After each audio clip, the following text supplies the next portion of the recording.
Welcome to Holy Week, an opportunity for us to journey together through the last teachings and moments of Jesus' life before the resurrection.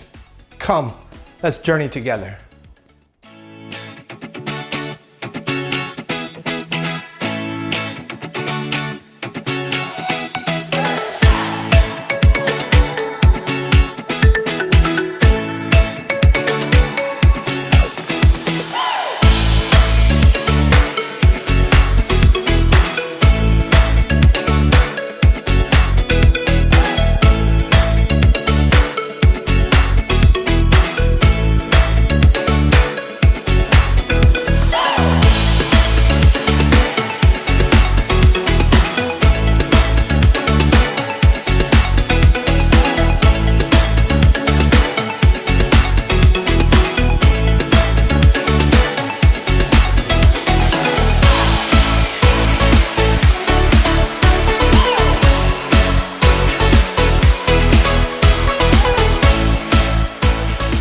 Welcome to Holy Week.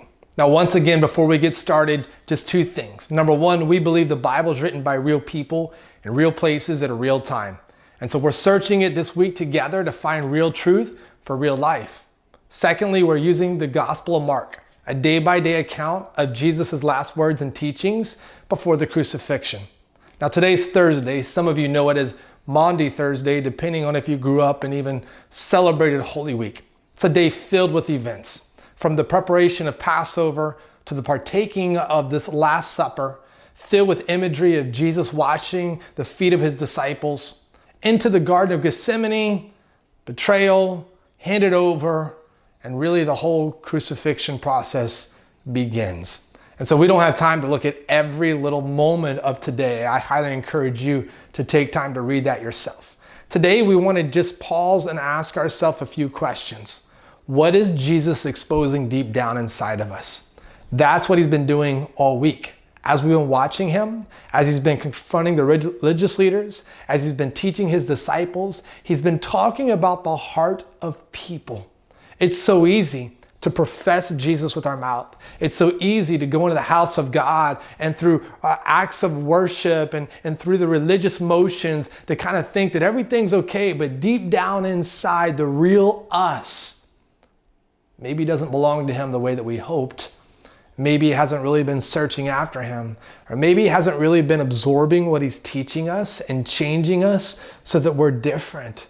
The disciples of Jesus were going to be the people who are going to carry that baton into the world. And that same baton is being passed to you and I this week at Holy Week as we understand more about Jesus. When we yoke ourselves to Jesus, we're taking on his ways. We're saying the way that I am going to live, the way that I'm going to think, the way that I'm going to respond to people and in circumstances and in moments will change forever because I am going to yoke myself to Jesus.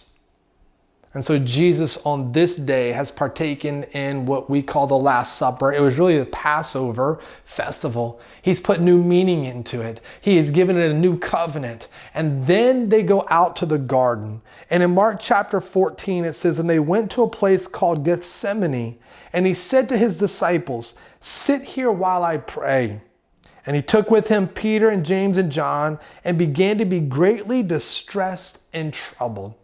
Now, just for a moment today, think about this as you walk throughout the day. Jesus is about to be crucified. He understands what's taking place. He is greatly distressed and troubled, it tells us. We haven't seen this in Jesus since we began studying the life of him. And yet in this moment, he decides to do two very important things. Number one, bring his closest friends with him. Number two, go to his Father in prayer. I don't know what circumstances you face in life, what you're going through, what fears are in front of you, what things you're staring down the barrel at, but the question becomes, who are you asking to come with you? And are you taking it directly to God? It says this, and he said to them, the disciples, my soul is very sorrowful, even to death. And then he asks them this. He says, remain here and watch. Now I want to give you just a little insight into this because I think it gives profound understanding to what Jesus is asking in this moment. Up until this moment, Jesus has been teaching. He has been taking his disciples on a journey with him. He has allowed them to watch him and observe him and learn from him. And in this moment, he's now asking something from them. In his hardest, darkest moment, he is turning it over and saying, I need something from you. Would you just remain here and watch?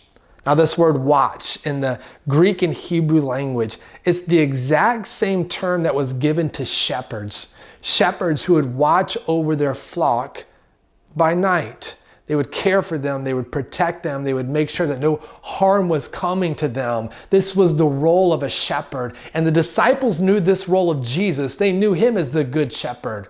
He said, my sheep hear my voice. And I know their name. They know who I am. This good shepherd had been watching and caring and providing for his disciples. And then now he asks them to do the same thing for him. He says, stay here and watch. Stay here like a shepherd would over his sheep and watch and care. Jesus needed the exact same thing he had been giving. And yet for many of us, we take and we take and we take.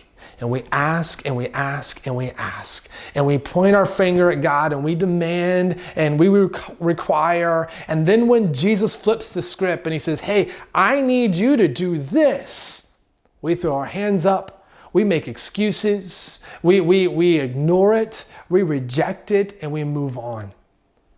Jesus would find out really if his disciples were understanding his request, because it says he went a little further and he fell to the ground and prayed that if it was possible, this might all pass from him. And he told his Father that all things are possible for you. So remove this cup from me, but not my will, but your will be done. And he came and he found them, the disciples, sleeping. And he said, Peter, Simon, are you asleep? Could you not watch just for 1 hour? Watch and pray that you may not enter in temptation. The spirit is indeed willing, but guess what? The flesh is weak, and that's why we need the Spirit, the Holy Spirit of God with us always. And again, he went away and prayed, saying the same things. And again, he came and found them sleeping, for their eyes were very heavy, and they did not know how to answer them. Jesus finds his disciples on this night. One of them betrays him. Another will deny him. All of them will flee. In a hard moment, full of fear, yes. Full of the unknown, what's going on, what's taking place, their human fleshly response is to fall away. And yet Jesus was asking them to come, sit, and watch. Care, provide, pray, support, and encourage. Who in your life needs you to come and watch, sit and pray? Who is it that Jesus places in front of you that you turn away from, or you reject the opportunity, or you cower back from? And yet Jesus is inviting you into an opportunity to sit and watch and pray and be everything he's calling you to be. When we yoke ourselves to Jesus, what we find out is that he's actually asking us to participate in his message. We don't just sit back and watch Jesus do it. He calls us to be like him and to go do it ourselves. He even tells his disciples later, all authority in heaven is given to me, and I'm giving it to you to go into all the world with this. And Easter is a reminder that we're to go. We're to do exactly what Jesus was asking us to do. And it's a reminder that he's looking deep inside our hearts this week and asking us, do we really belong to him? Every bit of who we are. Or are we easily, like the disciples in this night, ones who run and flee when life gets tough? Grace and peace. May God be with you.